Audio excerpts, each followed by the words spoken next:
Now, this village is technically part of the Camino del Inca, which is a road basically that travels from north to south or south to north. There are obviously many Inca roads, but this is one of the main highways travelled upon. And as you can hear in the background, it was one of the major routes for travelling, commercialising in sheep and llamas, and it's still in some ways the case. And the sheep are all down here.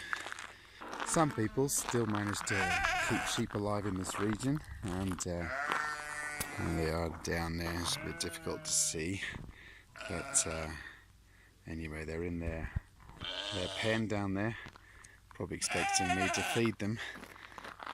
Now, Peine was on, it was a stop along a road called El Camino del Inca, the road of the Inca.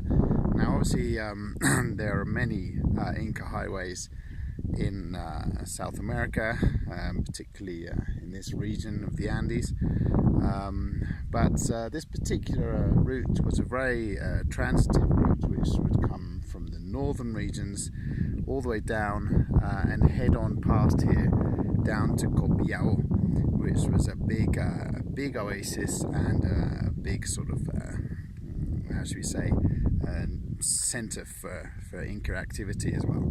So it's interesting to just be kind of on that route. So we've identified where the road comes into the village on the other side. It's not very clear, but it's there, and I'm going to try and see if I can find where the road comes in on the other side of the village.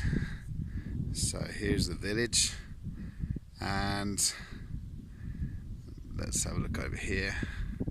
These are the volcanoes behind us, the Andes mountains, looking northwards now towards Bolivia and Peru further up, and this is where the road would come in and go through the village and head off down over there. So let's see if we can identify somewhere down there where the road begins. So as I'm approaching where the road begins, coming across this is a nice kind of rock on top of a little hill, and it's very hard to see with the sun. We've got these just a little makeshift shelter here, and you can see, wow,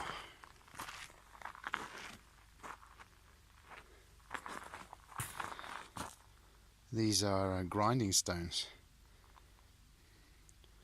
The interesting thing is they've all been broken in half. Look at that.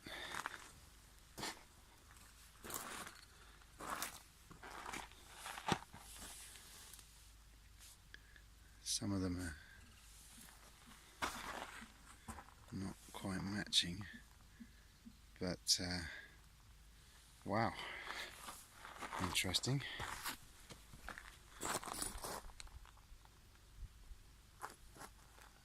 Wow, a whole little collection of broken grinding stones. There's another piece here.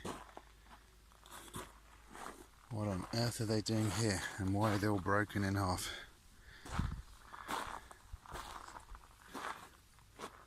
Interesting. Let's head on over here, see what else we can find.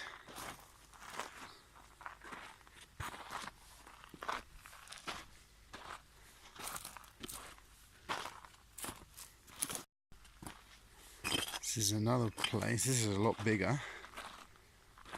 Oh look, it's got a road leading up to it.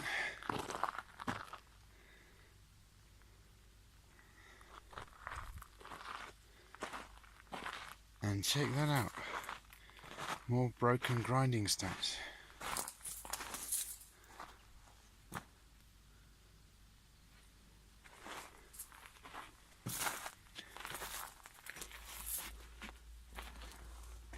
There's a little plaque here. Programa Chagas.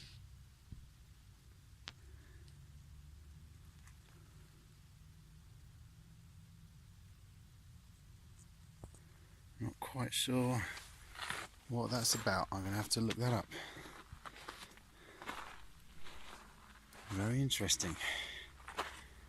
And it's got this road leading up to this place, and we're very close to where the Inca road came into the village. There's another little pile of stones over there. I'm going to head that way.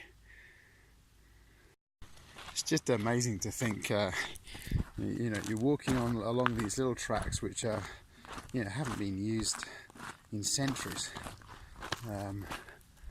You know, sheep farming here is virtually null and void. You know, there must be a handful of sheep in the village, and that's it. And it's quite fascinating to be rediscovering these old tracks, and just leaving me with a whole load of questions as well.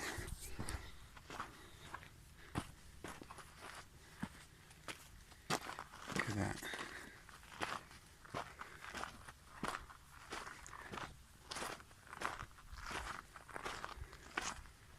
Another little ruin.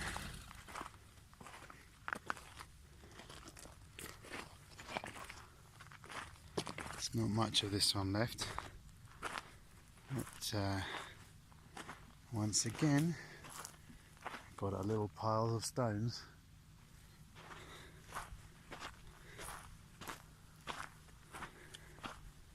And we're approaching the where the road would come into the village. Unfortunately, it looks like there have been some earthworks which are going to have completely erased any tracks, but see if we can find them a little bit further out.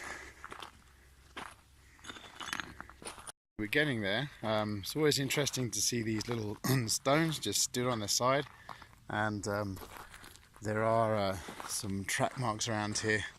But I think basically as these tracks leave the village, they kind of converge on each other, forming one track. So I'm crossing a couple of them, but I think we've hit the main one just up here.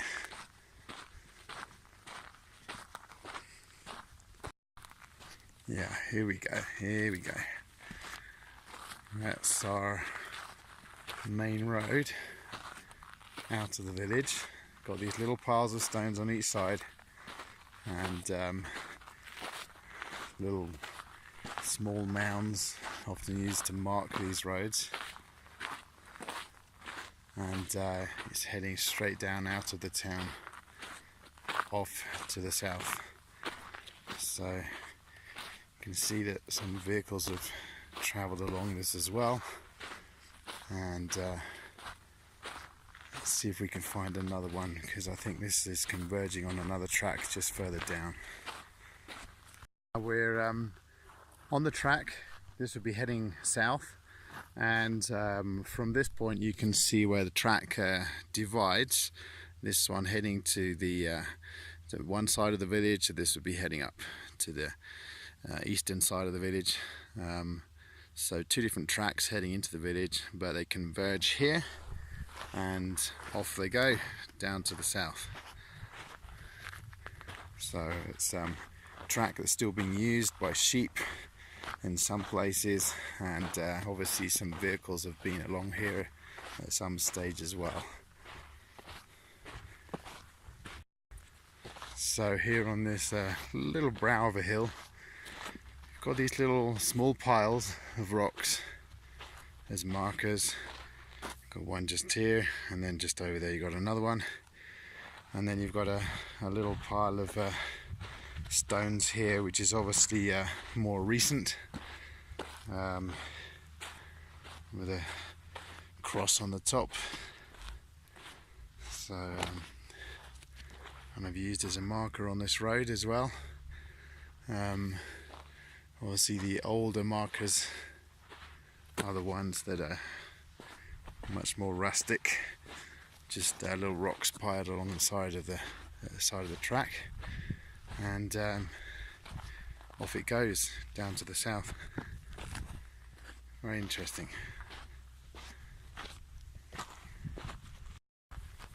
So just coming up to a little bend here in the road. It keeps fairly straight. It does kind of adapt a little bit to the terrain, but you know, as you're walking along, you see the tracks, and you also find these little piles of rock just to let you know you're still on the road, because it can be a little bit disorientating at times. So let's just put these little piles together. There you go, nothing special about it, just a pile of rocks. So it's been quite interesting to be able to walk along a track that's been used for thousands of years, to travel from north to south. Just quite an experience, really. Just seeing how they would navigate the land and move from place to place. So the road heads off that way, and they'd head between those mountains over there, and looking back,